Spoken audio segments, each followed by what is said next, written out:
reading is from Mark chapter 8, verses 27 to 33. Jesus went on with his disciples to the village of Caesarea Philippi, and on the way he asked his disciples, "Who do people say that I am?" And they answered him, "John the Baptist, and others Elijah, and still others one of the prophets." He asked them, "But who do you say that I am?" Peter answered, "You are the Messiah." And Jesus sternly ordered them not to tell anybody about him.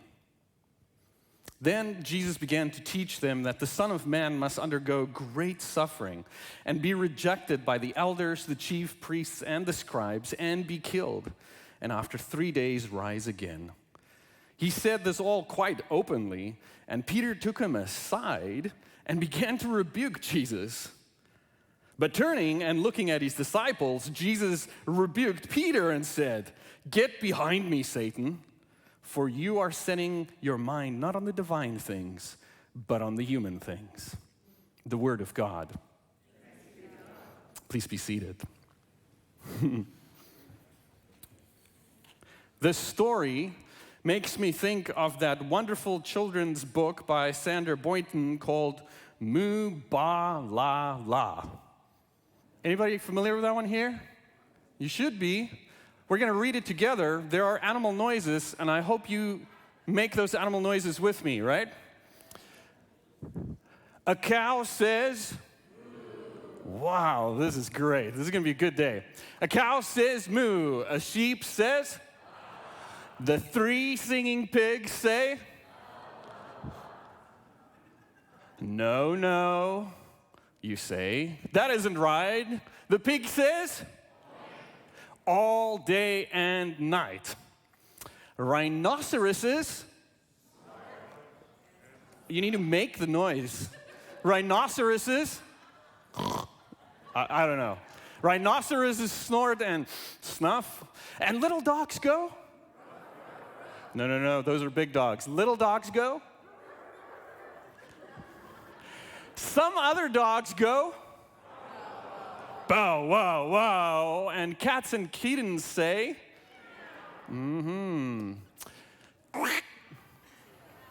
Says the duck. What does the duck say? Quack, says the duck. And a horse says? I don't know what horse says, nay. It's quiet now. What do you say? Hello to you too. Just like this beautiful and precious story, in the Gospel of Mark, Jesus turns the question around and asks us, what do you say? It is a question about identity. And it is one of my favorite people to follow on Instagram, thenakedpastor.com. It doesn't have anything to do with nudity, but your soul being naked. This picture, I love, he posted this picture. Jesus gives gifts. Aren't those beautiful gifts? As the disciples are sitting around Jesus, if you cannot see it clearly, the boxes with gifts, it's all question marks. And we are in a series called Question Mark, discussing the questions that Jesus asked in the Gospel of Mark. So, let's dive into our story. Jesus heads up to Caesarea Philippi. And in the Gospel of Mark, we have said before that Jesus has 3 stages to the ministry: the Galilean ministry up to the north, and then as Jesus goes from Galilee all the way south to Jerusalem, on the way is the second part of the Gospel of Mark. So it's up north and then on the way, and then at Jerusalem where Jesus' passion happens.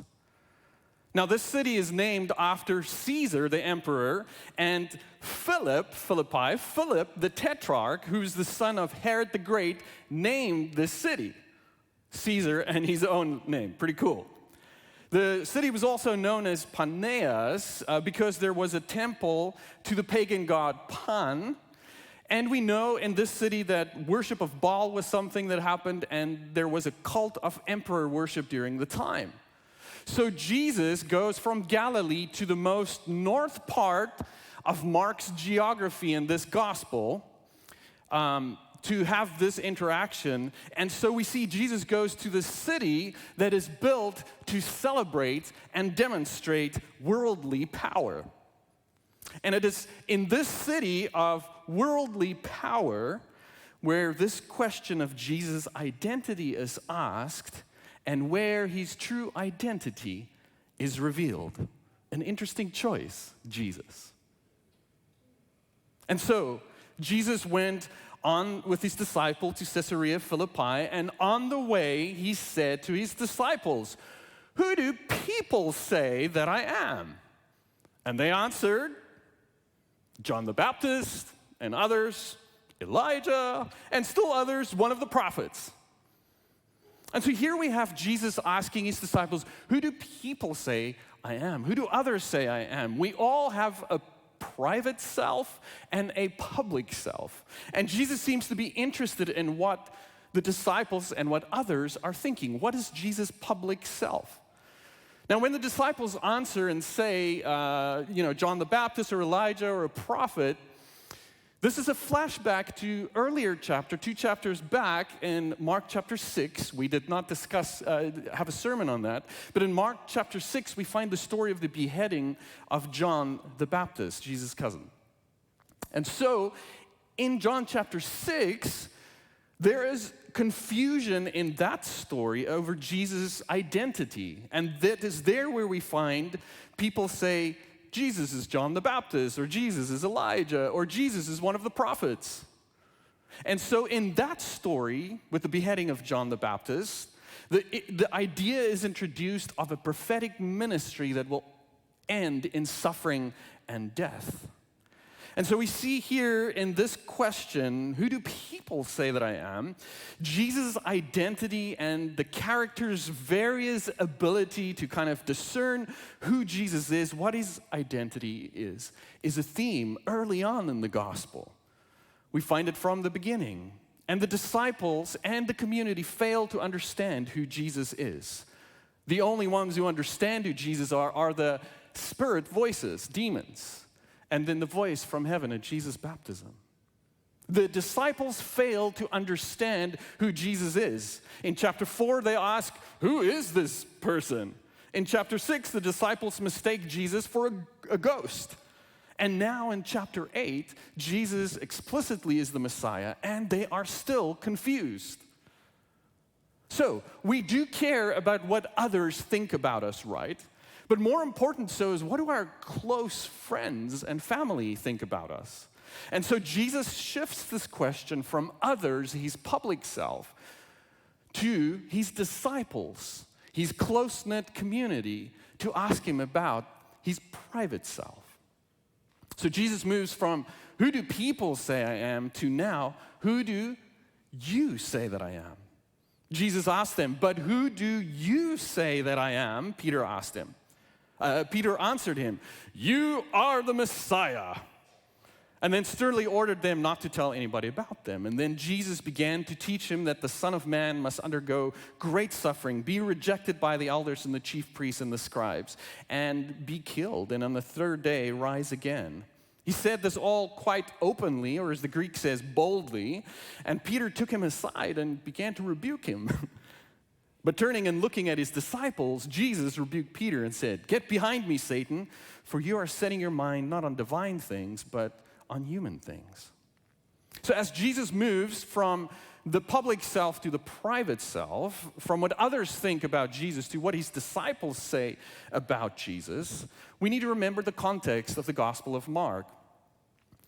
The Gospel of Mark can be divided, like I said, into these three broad areas. The Galilean ministry, where we see there is confrontation. Jesus confronts the scribes, the priests, the Pharisees. And there's confrontation from their side towards Jesus as well. And that is the Galilean ministry. And then we see as Jesus moves from north, from Galilee all the way south to Jerusalem, there's this middle section that is called On the Way. Jesus is on the way to the cross. And in this middle section is where we find this question, who do people say I am, and who do you say that I am? And then the third section is where Jesus is now in Jerusalem, and the Passover week, and Jesus' death, burial, and resurrection. So this is the context of this question. It is literally at the middle, the center of the gospel. But there's something interesting for us to note here, that this gospel story, this middle section, is sandwiched by two stories about blindness. And so just before Jesus asked this question in a place of worldly power about who do people say and who do you say that I am, it is introduced by the story of the blind man at Bethsaida. And that story, if you remember, is actually about two healings. It's one healing, but it's two phases. Jesus heals this man and asks him, can you see? And he's like, I can't really. And then Jesus heals him further so that he can see clearly. The Gospel of Mark is trying to make a very important point. We see, but we don't see. We need Jesus' healing. And then on the back end of this part of Jesus going on the way is another story of blind Bartimaeus, who gets healed from his sight as well. And so we see, structurally, this passage is in the very middle of the gospel, and it is about seeing. Seeing that following Jesus means following him from Galilee to Jerusalem. But it is not just the middle of the gospel, it's also the center, the heart of this story.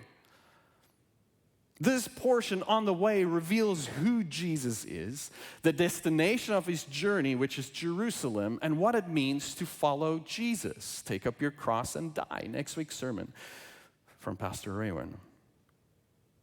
It is about a revelation of Jesus as it happens on the way. And so the central question of Mark, who am I, is sandwiched by these blindness stories to let us know that this is all about seeing and not seeing. Because up to this point, it's been more about not seeing than seeing. Jesus had fed the miraculous bread from heaven to 4,000 and then 5,000. But do the disciples understand what this is all about? Last week's sermon. Jesus had restored the sight of the blind and hearing to the deaf. But do the disciples really see and hear him? Jesus had preached, the kingdom of heaven is near, and repent and believe, and exorcise demons. But do the disciples know what way they are walking? Seeing and not seeing is the context of this very central question in the Gospel of Mark. Who do you say that I am? And so we see here, for the first time, a follower of Jesus, a disciple, Peter affirms that Jesus is the Messiah. Demons had affirmed that, and one other Gentile affirmed that. But up to this point, in 8 chapters, we've not had a disciple affirm that Jesus is the Messiah. So here it happens in the first time, and then we see that Peter gets it all wrong. He does not see. Here's a beautiful outline that one of the scholars in the commentaries had given us of this passage. Peter, Jesus is Messiah. Jesus. Shh, Peter. Jesus, the Son of Man must suffer. Peter, shh, Jesus. Jesus, shh, Peter.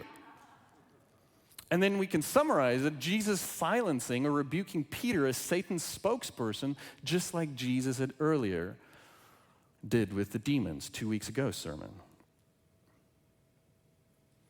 Peter calls Jesus Messiah. You are Messiah. And we see that naming does not define. You see, we can say the name Messiah while denying the true nature of Messiah. We can use the title Messiah while denying the transformation that the Messiah demands.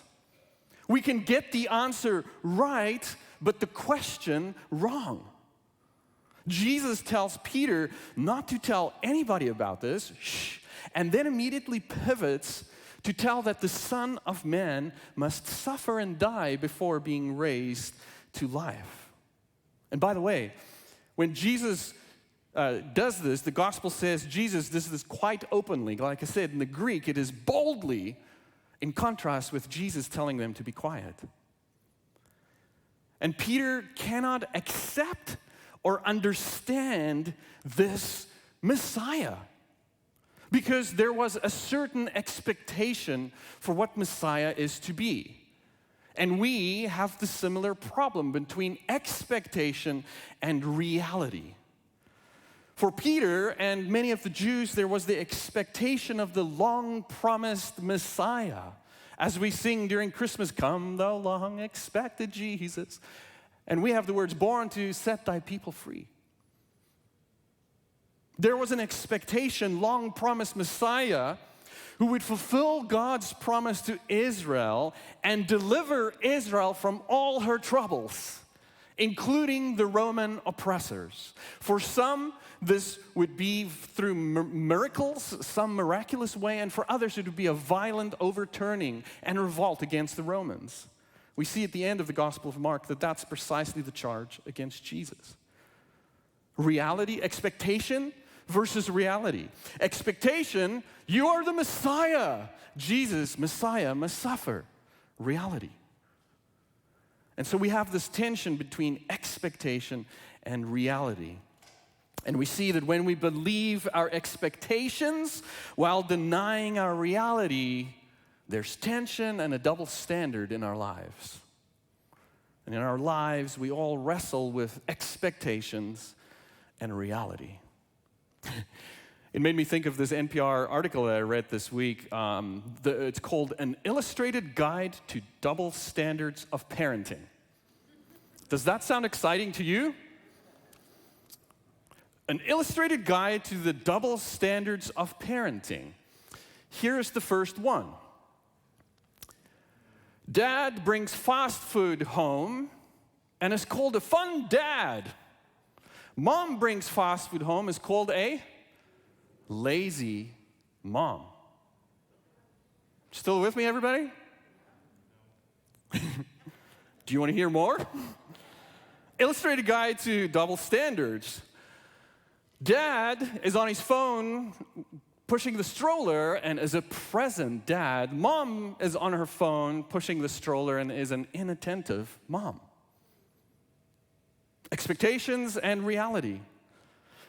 Dad drops off the child to school and as an involved dad, mom drops off the kid to school and is a working mom. Ooh, everybody's quiet. One more. Dad goes to the playground and plays on the swing and is such a good dad. Mom goes to do the same and is a run-of-the-mill mom. An illustrated guide to the double standards of parenting and discipleship. There's expectation and there's reality, and we don't have time to even delve into the societal challenges and the patriarchal structures and the systems that make this possible. Expectation versus reality. Peter shouts out the expectation. You are the Messiah. The obvious, the norm, what society is hoping for and thinking. But he is just plain wrong. Whether it is mom or dad or Messiah, underneath all of this is a reality that subverts and transforms our expectations. There are titles, to be sure, but underneath the titles is truth of a different reality. We should be quick to admit that Peter's definition of Messiah is usually the one we prefer. With me? Peter's definition of Messiah is the one we usually prefer.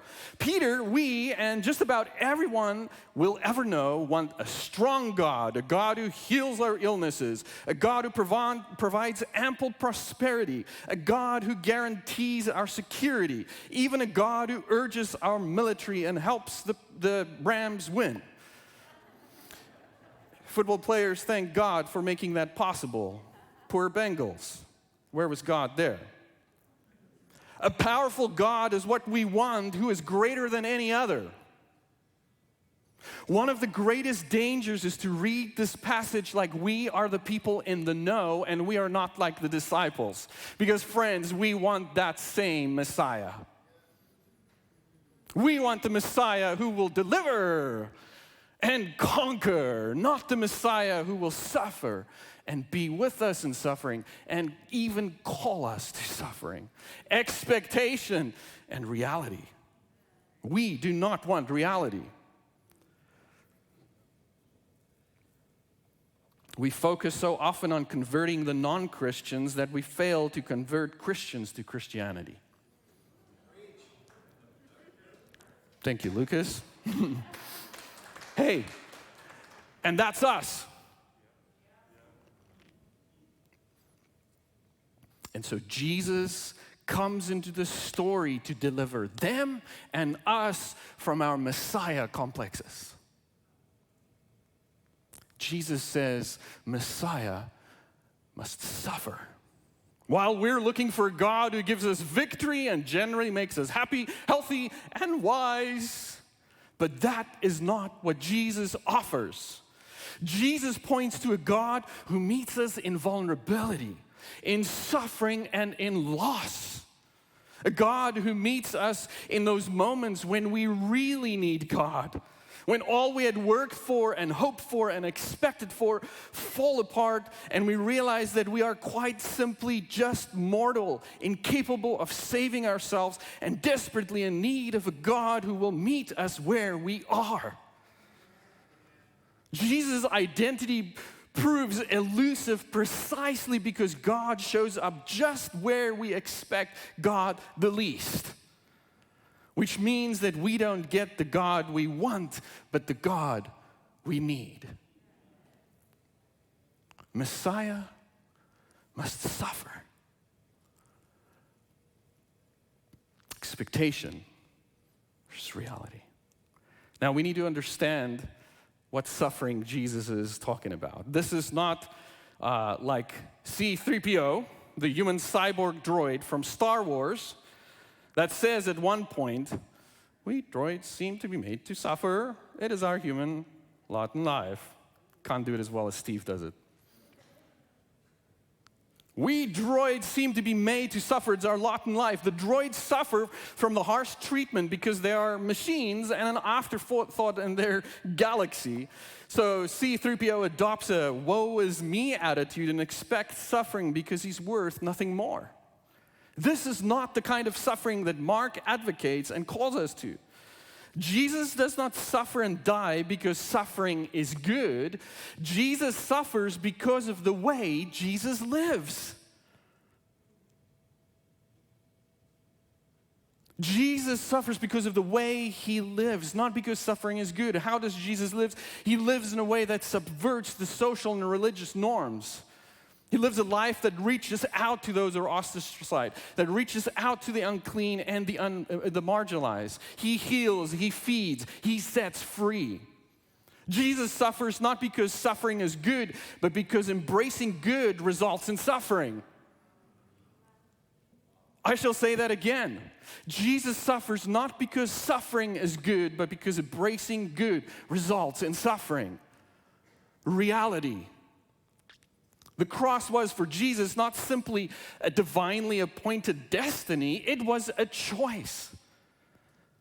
Jesus, fully human as one of us, had to choose moment by moment, day after day, right up until the point of his death and his crucifixion, to accept the excruciating calling of God on his life. It was never assumed, it was never automatic, and it was never easy.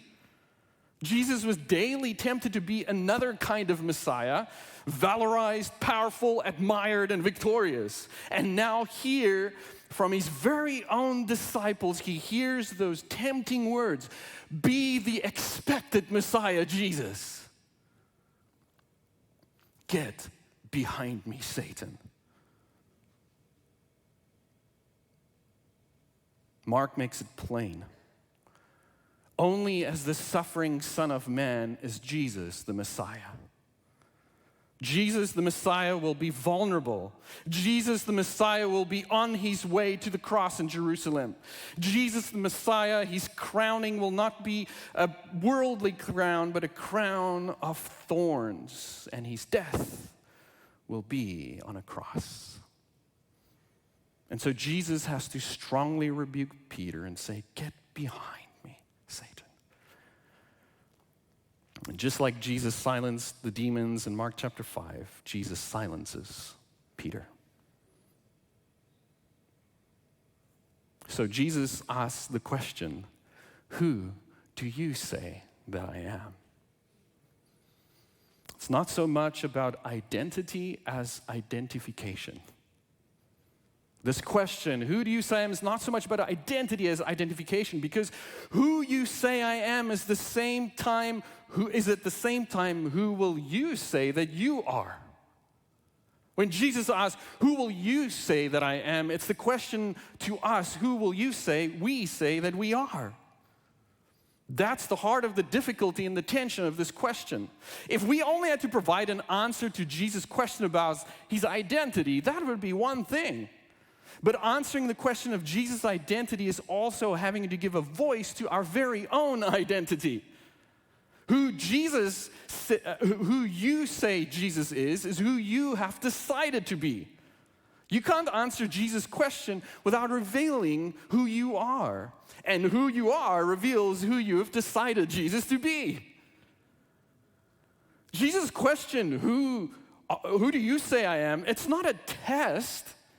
It's not about getting the right answer. It's the moment when you come face to face with your own commitment, your own discipleship, your own identity. It's the moment when you have to admit to what extent how you have followed Jesus actually connects with some sort of confession of who you believe Jesus to be.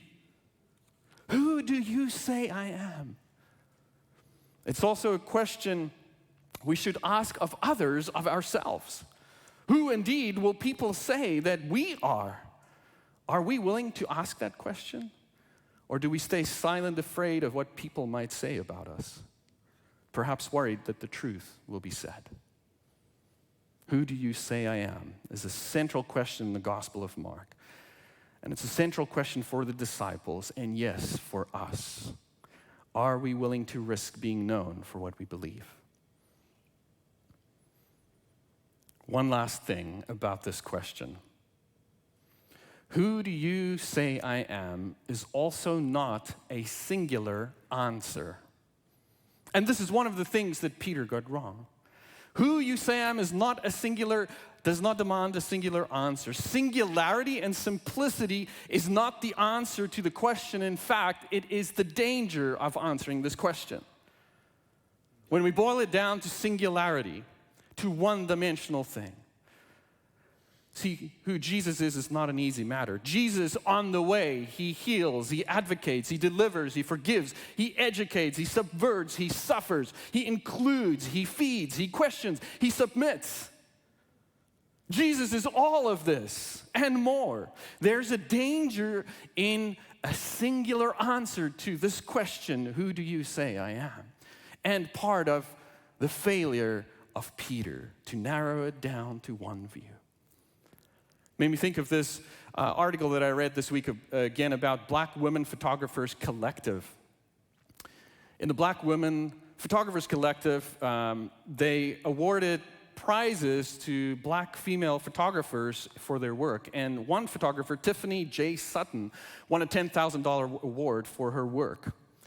You see, growing up in the Midwest, she found herself in predominantly white spaces. She began photographing Black women as a way of reconnecting to a part of her own culture that she felt was missing and to talk about social movements. Now, her abstract photography pushes the boundaries and challenges the notion of limitation that had been placed on Black women. She says she uses multiple exposures, as you can see in the picture here. If you look at it more closely, it's multiple exposures, a little blurry. She says she uses these multiple exposures as a way to talk about the complexity of Black women in their minds, spirit, bodies, and personalities. Because for too long, black women have been painted with a singular brush. And this is what she says. She says she wanted to show the multitude that's within us, so we're not just stereotypically believed that we're a monolith. We're all of these things and more. Her work is beautiful and it is challenging. And so in her work, she challenges this one-dimensional perspective of a black woman through her award-winning photography. See, there is no one fixed answer to this question, who do you say I am? Jesus is not defined by one title, but Jesus is defined by all the complexity and adventure of his own calling and following God's Spirit. Jesus has children on his knee, and Jesus overthrows tables in the temple. Jesus retreats to be alone, but he also hangs out with 4,000 and 5,000 serving them. Jesus heals the sick, but he also calls out the sick of the religious leaders. Who do you say I am? Jesus is all of that. There's danger in the singularity of an expected Messiah. And so here is the invitation. Jesus' identity is continuously revealed, and it becomes clearer and clearer who Jesus is on the way. And we are, along with the disciples, invited to continuously follow Jesus. See, when Jesus asked them, who do you say I am? The verb that is used there, he asked, the verb implies in Greek continuous action. So we should really translate it, he asked them again and again. As much as there's a danger in a singular answer to a question, there's danger in asking a singular question. One time, Jesus asked, who do you say I am? Again and again and again. And the journey of a disciple is not a fixed destination, but a continuous journey. Discipleship is not about getting there. It's about the path that you're on and the company you have on your path. Are we willing to risk following Jesus on the way of love and grace and forgiveness and healing, inclusion, transformation, and yes, suffering? Are we willing to be on the way with Jesus and all that that entails?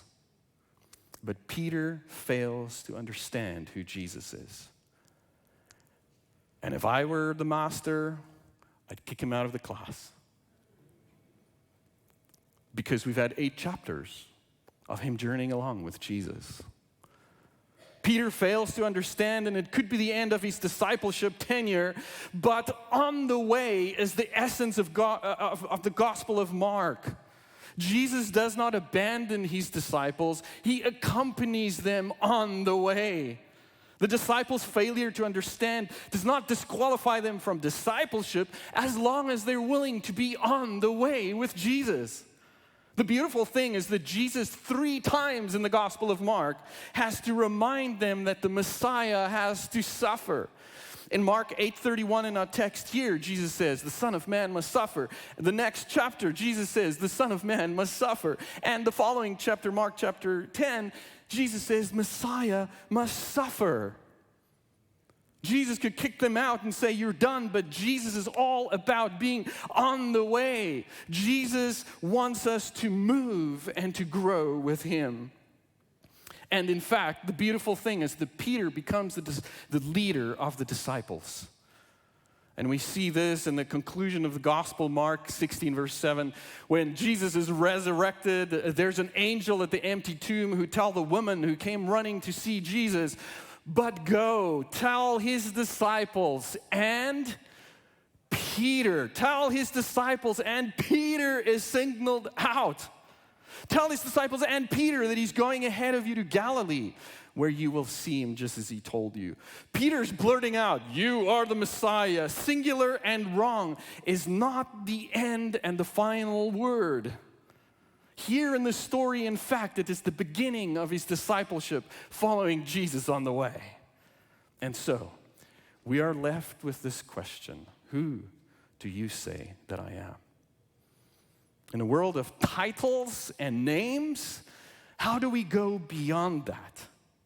Where when people ask us who we are or ask us what our identities, who we are, we talk about things like what I do for a living, my job, or how old I am, my age, or your views, what you believe. Or when people ask you about who you are, you tell stories of yourself. Or when people ask you about yourself, it may be where you live. When people ask you about yourself, we may talk about money and our monetary value, or we may talk about status, what we know, or we may talk about education, where we studied. In a world of titles and names, how do we go beyond this? Who am I? Who are you? Mark's story tells us we reject a world of titles and status. We reject a world of one-dimensional singularity and continuously follow Jesus on the way to and through the cross. As we think about this question, who do you say I am? I want to close with a beautiful poem written by Uriah Mountain Dreamer called The Invitation. It doesn't interest me what you do for a living. I want to know what you ache for, and if you dare to dream of meeting your heart's longing. It doesn't interest me how old you are. I want to know if you will risk looking like a fool for love, for your dream, for the adventure of being alive. It doesn't interest me what planets are squaring your moon. I want to know if you have touched the center of your own sorrow, if you've been opened by life's betrayals or have become shriveled and closed from fear and furthered pain. I want to know if you can sit with your pain, mine and your own, without moving to hide it or fade it or fix it. I want to know if you can be with joy, mine and your own, if you can dance with wildness and let the ecstasy fill you to the tips of your fingers and toes without cautioning us to be careful, to be realistic, to remember the limitations of being human. It doesn't interest me if the story you are telling me is true. I want to know if you can disappoint another to be true to yourself. If you can bear the accusation of betrayal and not betray your own soul. If you can be faithless and therefore trustworthy. I want to know if you can see beauty even when it is not pretty every day. And if you can source your own life from its presence. I want to know if you can live with failure, yours and mine, and still stand at the edge of the lake and shout to the silver of the full moon, yes. It doesn't interest me to know where you live or how much money you have. I want to know if you can get up after the night of grief and despair, weary and bruised to the bone, and do what needs to be done to feed the children. It doesn't interest me who you know or how you came to be here. I want to know if you will stand in the center of the fire with me and not shrink back. It doesn't interest me where or what or with whom you have studied. I want to know what sustains you from the inside when all else fades away. I want to know if you can be alone with yourself and if you truly like the company you keep in the empty moments. Who do you say that I am?